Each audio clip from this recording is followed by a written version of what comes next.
Good morning student. आज हम कक्षा 7 हिंदी व्याकरण में पाठ 14 वाचन एवं श्रवण कौशल की दूसरे पाठ वाद विवाद प्रतियोगिता के बारे में अध्ययन करेंगे, सीखेंगे। आपने देखा होगा कि अक्सर विद्यालय में वाद विवाद प्रतियोगिता का आयोजन किया जाता है। वाद विवाद जो शब्द आया है, यह शब्द किसी भी विषय और किसी भी पक्ष के लिए दिया जा सकता है। अर्थात वाद विवाद प्रतियोगिता में दो पक्ष होते हैं। एक पक्ष में बोलने वाला पार्टी होती है और एक उसके विपक्ष में बोलने वाली पार्टी होती है।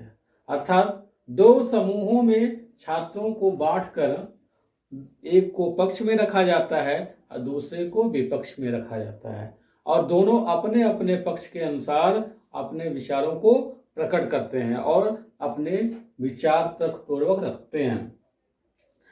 तो वाद विवाद से तर्क बुद्धि और तर्क शक्ति के साथ साथ बोलने की कुशलता भी विकसित की जाती है। आपने देखा होगा कि जो विद्यार्थी बोलते हैं वह अपनी तर्क शक्ति से विपक्ष में रहते हुए भी विजय प्राप्त करते हैं और उनके अच्छे वाचन पे उन्हें पुरस्कार भी दिया जाता है।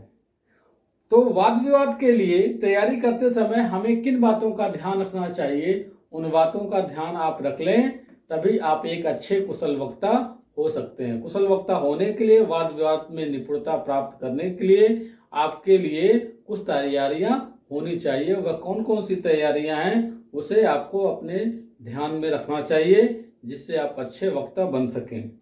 वक्ता पक्ष का हो या विपक्ष का हो, कोई भी किसी भी पक्ष का हो, चाहे वह पक्ष का हो या विपक्ष का हो, उच्चारण साफ तथा शुद्ध हो।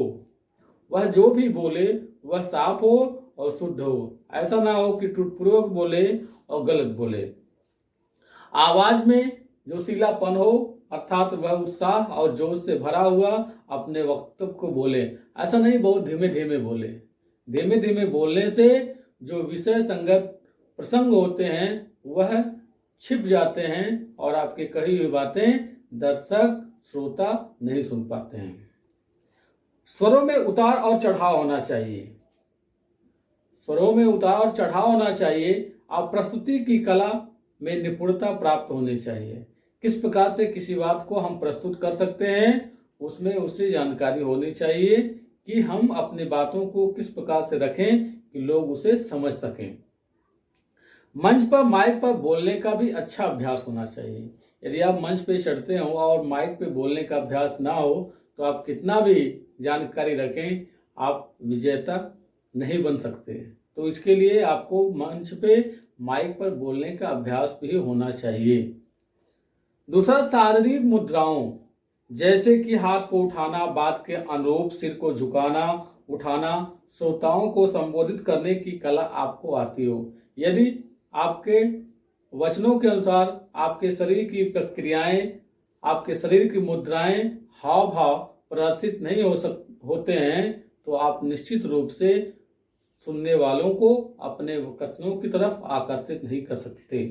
तो उसके लिए आप जो भी बोल रहे हैं उन कथनों के अनुसार आपके शरीर की मुद्राएं, उसके हाव भाव होने चाहिए। अर्थात आपके हाथ, सिर झुकने चाहिए, उठने चाहिए, या जिस तरह से प्रसंग आता हो उस तरह की कला आपको प्रदर्शित करना चाहिए।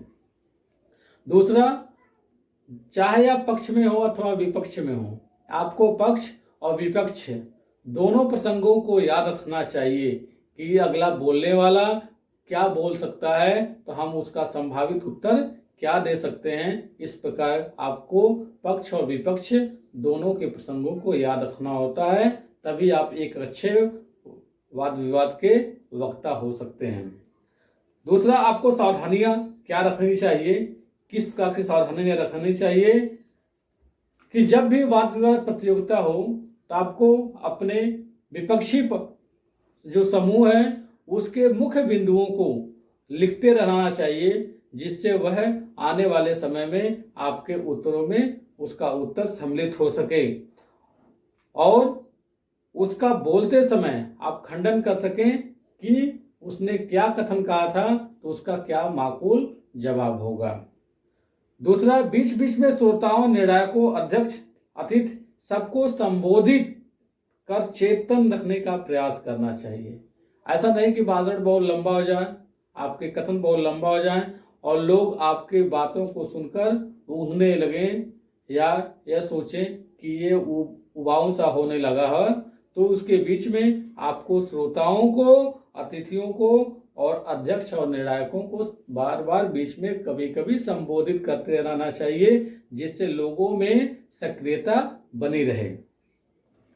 तो इस तरह से आप संभावित कुछ वाद विवाद के शीर्षक हैं, आप उस पर अभ्यास कर सकते हैं। जैसे व्यक्ति की पहचान उसकी पोशाक से होती है, कंप्यूटर ही होगा हमारा शिक्षक, इस पे भी आप तैयारी कर सकते हैं। बाप बड़ा न भैया, सबसे बड़ा रुपया, आप इस पे भी वाद विवाद प्रतियोगिता का आयोजन कर सकते हैं। भारत की आत्मा गांव में बसती है, इस पे भी आप वाद विवाद प्रतियोगिता कर सकते हैं। और हमें सभी धर्मों में विश्वास रखना चाहिए, संभाव रखना चाहिए, इस पे भी वाद विवाद प्रतियोगिता कर सकते हैं। तो उम्मीद है आज आपको वाद विवाद किस तरह से किया जाता है, उसकी तैयारी किस प्रकार से करते हैं और उसमें क्या क्या सावधानियां रखनी चाहिए, यह आपको ज्ञात हो गया होगा। धन्यवाद।